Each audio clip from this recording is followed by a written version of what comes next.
Ya, di segmen ini masih akan membahas mengenai paket kebijakan dan juga perlindungan konsumen di pasar modal. Ya, Pak Alvino dan Pak Noriko, ini kan tadi kalau kita lihat sudah beberapa produk kita kembangkan dari kebijakan tadi. Ini ada lagi yang menarik mengenai perluasan dari sisi produk derivatif nih Pak. Ya, terutama sekarang kalau kita diminta hedging, tapi produknya juga belum berkembang. Nah, di pasar modal sendiri sebenarnya dengan paket kebijakan ini seperti apa? Mengenai khususnya adalah government bond future ya. Yeah. Ini juga sangat bagus kebijakan yang dari OJK yang mereka sudah keluarkan, ya kan, dan itu sebenarnya produk itu yang kita butuhkan di market karena sekarang masih kurang ada pilihan. Yang ada hanya trading di equity, tapi hedgingnya di mana? Hedging yang benar itu ada di derivatif. Karena sampai saat ini produk payung hukumnya atau peraturannya belum, jadi sekarang sudah dikeluarkan salah satu paket ini, maka kita akan speed up untuk menyusun peraturan dia punya keanggotaan, perdagangan maupun pengawasannya. Karena itu kan termasuk salah satu tuh juga banyak kita katakan tuh spekulasi di situ. Itu juga kita mesti hati-hati juga. Kenapa? Yang peminat dari derivatif kan terbatas juga. Nah, yang masyarakat yang banyak sekali yang belum aware terhadap sekarang investasi di capital market, kita benar-benar harus kasih edukasi yang rutin dan sampai ke sasaran. Harus diikuti dengan aturan agar derivatif ini tidak dijadikan sebagai untuk spekulasi saja ya. Karena saya ingat waktu itu ada bank yang melakukan derivatif malah dianggap terjadi tadi spekulasi, padahal mungkin maksudnya bukan itu ya.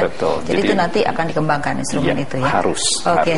Ya Pak Noriko, ini ada menarik juga di sini, salah satunya adalah bagaimana obligasi daerah ya kan. Selama ini ada aturan tapi tidak bisa dilaksanakan oleh pemerintah daerah. Nah, padahal daerah-daerah itu butuh dana untuk infrastruktur. Nah, apakah ini bisa dikembangkan? Saya pikir kalau kita bicara obligasi daerah ini identik dengan municipal bond ya, ini kedepannya perlu dikembangkan ya.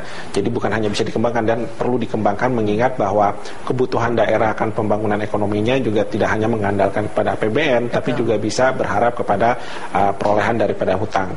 Tetapi kendala yang dihadapi sekarang ini adalah bagaimana aturan yang diberlakukan oleh pemerintah pusat dengan pemerintah daerah yang kaitannya dengan utang pemerintah daerah.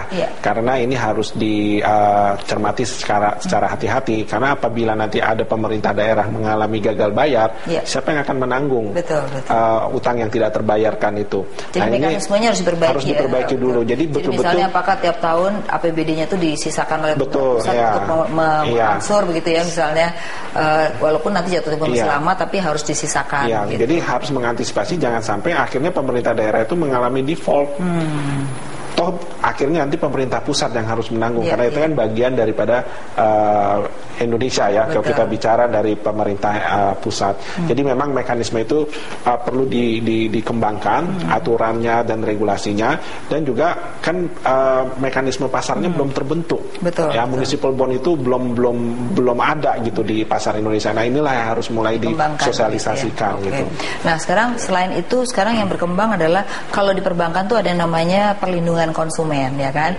Nah, sejauh ini kalau kita lihat di pasar modal ini sejauh mana sih sebenarnya perlindungan konsumen sehingga orang itu punya batas terhadap resikonya begitu ya? Apakah di perusahaan sekuritasnya ataukah di masyarakatnya itu ada nggak? Ya, itu menarik. Sebenarnya itu ada banyak sekali investor, bahkan banyak sekali pelaku pasar yang tidak mengetahui bahwa sebenarnya ada perlindungan investor yang disebut Investor Protection Fund. Saat ini itu 25 juta. 25 juta. Kami akan meningkatkan menjadi 100 juta yang akan di-launching pada pas hari ulang tahun pasar modal pada tanggal 10 Agustus mendatang.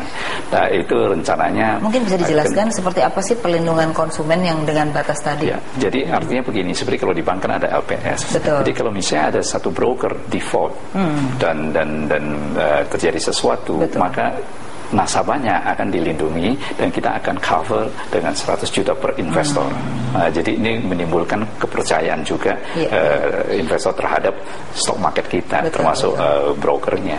Jadi dari SRO itu melindungi, kita harus melindungi investor kita. Dan tentunya pengawasan daripada anggota bursa juga kita harus tingkatkan supaya jangan terjadi default.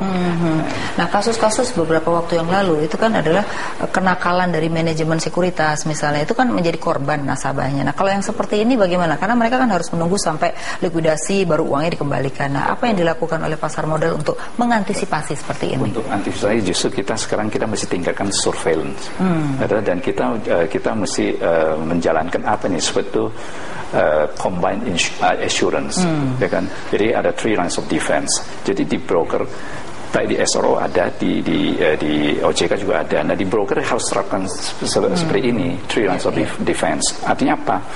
Di broker tuh ya ujung tombaknya kan di front office. Nah, di tengahnya itu ada disebutnya itu adalah di risk managementnya, compliance. Harus make sure bahwa di front office yang menjalankan SOP perusahaan yang sudah digariskan.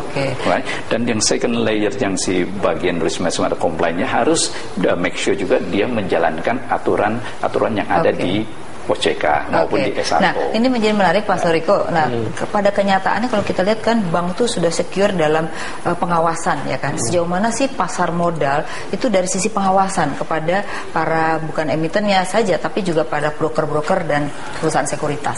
Ya, sejauh ini memang sudah mulai ada beberapa kemajuan lah ya dari pengawas pasar modal. Dalam hari ini juga sebelumnya Bapepam dan juga sekarang dilebur menjadi OJK. Betul. Memang kalau kita lihat dalam fungsi pengawasan ini banyak sekali aturan-aturan yang masih bisa disiasati oleh para pelaku industri. Ya hal-hal yang sederhana, misalnya kita bicara misalnya insider trading, itu agak susah di sini untuk kita belum pernah terbuktikan ya untuk bisa bagaimana mengungkapkan hal itu. Tapi bisa saja satu sisi itu merugikan investor yang lain. Ya, jadi ini yang agak susah. Kalau kita bandingkan di negara yang sudah maju seperti di Amerika Serikat, insider trading itu adalah tindakan kriminal. Betul. Ya, jadi banyak investor yang dirugikan karena hal itu. Nah, inilah perlunya tadi yang sudah disampaikan oleh Pak Guru, memang perlu ada pengawasan yang berlapis, ya, dari SRO, terus dari OJK, bahkan kalau perlu dari asosiasinya juga yang mengakomodir para pelaku industrinya itu, baik itu perusahaan sekuritas ataupun aset manajemen, ya. Asosiasi itu kan tentunya lebih memahami anggota-anggotanya itu, gitu ya. Jadi perlu juga kita lihat bahwa perlindungan investor itu bukan hanya untuk suatu hal tertentu, tapi untuk semua aspek dari kepentingan investasi. Jadi para investor bahwa itu. Pasar modal perlu lebih melihat pengawasan yang lebih berlapis gitu ya. Kita harus break dulu, nanti kita lanjutkan lagi ya. Pemirsa jangan kemana-mana, tetap di Afiliani View.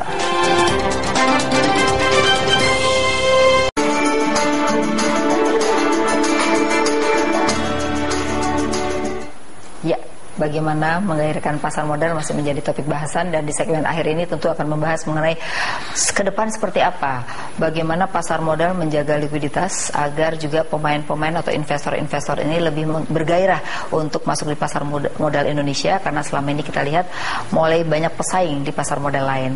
Ya Pak Alvino, kalau kita lihat gimana sih menjaga likuiditas supaya aktiviti daripada pasar modal ini akan bergairah terus ya, terutama kalau kita lihat kan tadi yang aktif saham-saham kan terbatas. Nah, bagaimana supaya juga saham-saham lain itu diaktifkan dan juga likuiditasnya seperti apa? Tentunya banyak hal. Satu, untuk menguatkan brokernya. Menguatkan brokernya itu tentu ada banyak faktor. Satu, kita tentunya maunya tuh broker tuh bisa bottom line-nya tuh positif. Untuk bisa positif tentunya harus ada kue yang dilakukan dinikmati oleh si broker. Dan sekarang ini yang banyak dikeluhkan oleh pelaku pasar itu adalah fraksi harga. Itu kita dengarkan langsung dari semua broker, mayoritas itu minta perubahan harga. Nah, perubahan harga kemana, di level berapa, apa kembali yang sebelumnya. Tapi kita juga tidak gegabah untuk melakukan hal itu. Kita mengkaji. Selama ini kita lihat data yang ada, nilai transaksi maupun value transaksi sebelum perubahan dengan sesudah perubahan fraksi harga, yang tadinya ada 5 fraksi menjadi 3 fraksi dengan range tertentu. Ada range harga tertentu yang kita lihat bahwa ini ada terjadi penurunan di transaksi value maupun volume. Nah, range tertentu itulah yang akan kita lakukan perubahan. Jadi dari 5 menjadi 3. Nah, dan di market itu ada 2 sisi, ada 2 kubu. Untuk yang foreign company yang dia punya client base rata-rata itu adalah high net worth ataupun asing, mereka tidak mau ada perubahan. Tapi di satu sisi di local investor, mereka maunya ada perubahan. Tapi yang local investor setelah kita analisa ternyata transaksi mereka yang banyak sekali terjadi di rank harga di bawah 5.000. Di atas 5.000 itu yang foreign investor. Nah, di situ kita tidak akan lakukan perubahan. Jadi kita dua-duanya win-win solution. Kita sudah bicara dengan pihak broker asing maupun yang lokal, dan saya yakin mereka tuh akan sangat menyambut dengan baik dan akan meningkatkan trading value ke depannya. Nah, mulai besok sebenarnya kita sudah akan kirimkan surat itu rule making rule. Jadi sesuai dengan aturan OJK. Nah, sebelum ke OJK, jadi kita harus rule making rule dengan broker.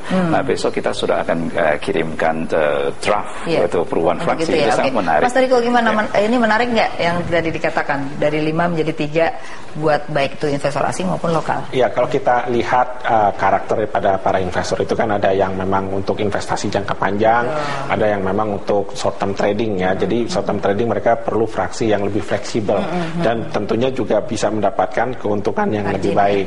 Nah, di sisi lain juga kita harus lihat adalah kan biasanya kita mengatur fraksi harga, misalnya harga saham itu sudah sampai 10.000 sampai 20.000. Ada emiten itu melakukan stock split supaya likuiditasnya tinggi.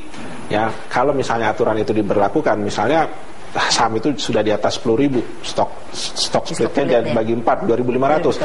Kembali lagi nanti investor yang retail itu tertarik untuk bisa berinvestasi. Tapi benar juga, karena kita juga harus melihat jangan sampai kondisi itu akhirnya membuat pasar kita tuh menjadi ajang spekulatif Harus kita jaga, karena kalau kita lihat dari sisi sifat pasar modal itu kan untuk investasi bukan untuk ajang spekulatif.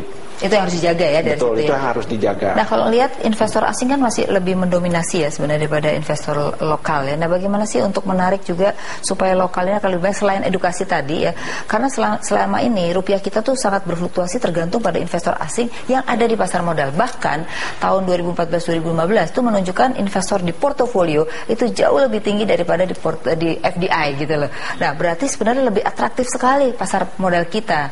Nah, apakah akan diberikan justru kekuasaan kepada mereka, tapi domestik ini menjadi tidak seimbang gitu. Nah, ketika kita bicara emiten dikasih pajak ya, misalnya 40% ke atas dikasih kebebasan 5%, pajak dikurangi. Tapi bagi investornya sendiri apa sih sebenarnya yang bisa membuat mereka menarik di investasi gitu? Itu satu. Kita lihat sekarang ini sebenarnya itu komposisi domestik and foreign. Domestik lebih dominan. Saat ini ya, sudah mulai cenderung berubah ya. Itu sekitar komposisinya tuh 60-40 atau 50-45. Itu tuh domestik tuh tidak seperti yang kita bayangkan bahwa dikuasai oleh asing. Tidak. Ya. Nah, tapi kenapa rupiah sangat tergantung pada keluarnya asing dalam waktu pendek gitu? Tidak juga. Kalau kita lihat sampai saat ini year to date asing masih mencatatkan net buy sekitar 3 triliun sekian. Ya. Dan kedua, sekarang gimana kita mau memperbanyak investor domestik? Itu yang sebentar lagi kita juga akan launching. Itu tanggal 10 Agustus bertepatan dengan HUT pasar modal itu launching TV pasar modal pertama di Indonesia. Gitu ya. Nah, itu kita ada launching di tanggal 10. Dari situ kita akan tayangkan setiap hari itu sebagian live, dan itu mengenai edukasi mengenai market, dan kalau masyarakat bisa monitor, bisa lihat perkembangan pasar modal di Indonesia, dan juga kita akan memberikan edukasi maupun emiten-emiten yang akan memberikan pemaparan mengenai kinerja perusahaannya. Nah, hal ini akan saya yakin masyarakat luas itu akan tambah aware dan mengerti apa itu capital market. Iya. Mas Riko, ini kan ada hal-hal baru yang mau dilakukan ya. Tapi sejauh ini apa sih pengalaman di BNI Sekuritas misalnya membuat investor itu untuk tertarik gitu loh. Misalnya kalau di bank tuh kan kadang kalau kita di prioritas gitu kan suka ditawarin ya. Tapi kadang-kadang orang tuh masih kurang aware. Nah, bagaimana? Ya, kalau kita lihat sebenarnya apa yang dibutuhkan itu adalah informasi. Tapi benar juga kalau kita bisa memberikan suatu informasi kepada masyarakat, itu juga bukan hanya edukasi, mereka akan lebih well informed ya. Jadi dalam strategi investasi itu mereka bukan hanya semata-mata istilahnya beli saham atau ikut-ikutan, tapi mereka juga memahami bahwa berinvestasi itu mereka membeli sebagian bisnis daripada perusahaan itu. Nah, tentunya harus lebih tahu informasi mengenai perusahaan itu. Nah, kadang-kala informasi yang didapat itu relatif sudah mulai banyak sekarang ini ya, mulai dari media TV, media cetak ya. Tapi ada juga ini, kalau ini namanya istilahnya gimmicknya di pasar itu rumors. Nah, itu yang lebih dominan gimana dan tuh? Ini lebih banyak didominasi oleh investor-investor retail. Nah, tapi rumors ini justru yang membuat pasar itu menjadi lebih hidup. Oh gitu ya. Jadi nggak apa-apa tuh kalau kayak gitu. Ya tentunya rumors ini ya kita melihat fakta ya, rumors itu ada gitu ya. Tapi kita kan kadang-kala memperhatikan apakah investor-investor itu memang kecenderungannya itu berinvestasi atas dasar rumors itu. Kalau kita lihat memang bisa saja. Tentunya investor-investor yang melihat arti resiko itu ya, itu seperti spekulatif gitu ya. Tetapi bagi investor yang memang sudah memiliki kriteria investasi yang jelas, mereka akan sangat memperhatikan hal itu. Jadi dari sisi edukasi dan informasi kepada publik itu kalau bisa itu sebanyak-banyaknya ya. Apalagi kalau kita lihat bisa tereliminasi. Iya, media-media TV itu sangat penting ya. Apalagi ada media TV khusus untuk pasar modal, tentunya ini akan memberikan informasi yang lebih baik lagi bagi masyarakat publik. Nah, kadang-kadang gini, analis-analis nih seperti Mas Noriko nih sering mendapat informasi lebih dulu dan akhirnya rumors itu muncul.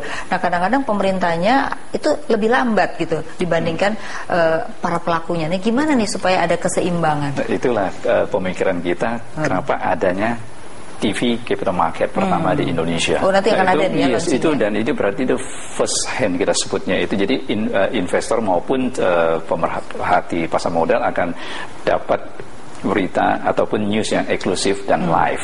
Jadi kita akan datangkan emiten yang akan berbicara.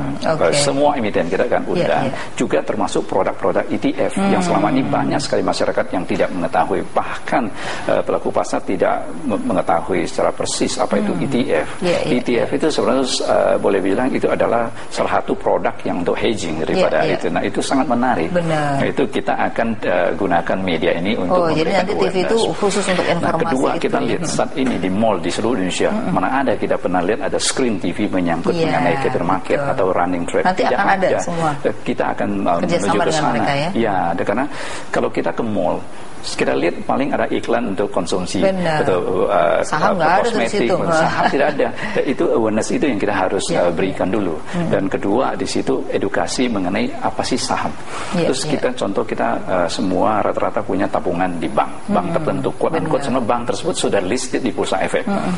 Nah kita percayakan dana kita ke bank tersebut dan kita yakin perusahaan tersebut pasti make money. Makanya saya berani taruh uang saya di bank tersebut dan dapat bunga sekian. Kenapa kita tidak beli sahamnya? Artinya kita membeli perusahaan tersebut. Membeli masa depan daripada emiten itu yang kita mesti memberikan edukasi kepada masyarakat. Jadi ini bagus ya Mas Noriko ya, diterima ya dengan kondisi. Kita pelaku industri memang sangat welcome ya dengan hal-hal yang sangat edukatif dan juga memberikan informasi yang cukup luas. Tapi memang ada hal yang perlu juga kita perhatikan adalah bahwa pengetahuan ini bukan hanya untuk di masyarakat kota. Ya sayangnya ini hanya bisa diakses oleh masyarakat kota. Padahal kalau kita ingin memperkuat industri pasar di daerah ya. Iya, kita untuk memperkuat pasar modal kita banyak di daerah itu yang mereka memiliki dana besar, tapi akses informasinya terbatas. Mungkin perlu diperhatikan ya Pak, tidak di kota besar ya. Karena saya lihat cabang-cabang broker juga banyak di kota besar nih, sampai ke sana gitu. Dan kedua, resourcesnya masih kurang. Dan kalau kita perhatiin di salah satu paket yang dikeluarkan oleh OJK itu sangat bagus, yaitu menyangkut WPPE, terus izin bagi marketing. Saat ini kan sangat sekali minim lah kita lihat jumlah marketing kita yang punya license. Saya rasa kurang dari 5.000. Berarti dia jangkau nasabahnya sangat terbatas. Dengan adanya paket ini berarti akan dipermudah untuk mendapatkan izin.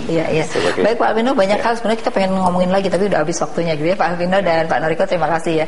Ya pemirsa, dari perbincangan tadi maka bisa disimpulkan sebenarnya bahwa menggairahkan pasar modal sudah didukung oleh kebijakan Otoritas Jasa Keuangan di mana ada 15 paket kebijakan khusus bagi pasar modal dan diharapkan akan banyak emiten-emiten baru, baik itu dari BUMN dan juga anak-anak perusahaan, juga dari UKM yang saat ini baru dikembangkan ya, bagaimana supaya UKM dan juga yang baru startup untuk bisnis dan mempunyai prospek itu akan menjadi atau mendapatkan mudah dari pasar modal ya. Saat ini lebih banyak pada private equity. Nah, selain itu kita juga berharap masyarakat Indonesia akan menjadi investor domestik yang jauh lebih banyak. Kalau saat ini jumlahnya di bawah 400.000, kita berharap bisa paling tidak 2 juta orang bisa menjadi investor domestik, karena di mana negara yang investor domestiknya jauh lebih banyak itu juga akan membuat stabilisasi dalam tentunya mata uang. Ini ada pengaruhnya dan kita berharap dengan adanya informasi baru dari pasar modal melalui TV, diharapkan juga sosialisasinya akan berjalan tidak hanya di kota-kota besar, tapi kita juga berharap daerah-daerah juga bisa berinvestasi di pasar modal, sehingga Indonesia yang penduduknya 250 juta tentunya tidak hanya pada sektor perbankan saja, tapi pasar modal akan menjadi prospek yang juga menggairahkan bagi investor. Ya pemirsa, terima kasih atas kebersamaan Anda. Sampai jumpa di topik-topik yang lebih menarik di minggu mendatang. Assalamualaikum. Oke.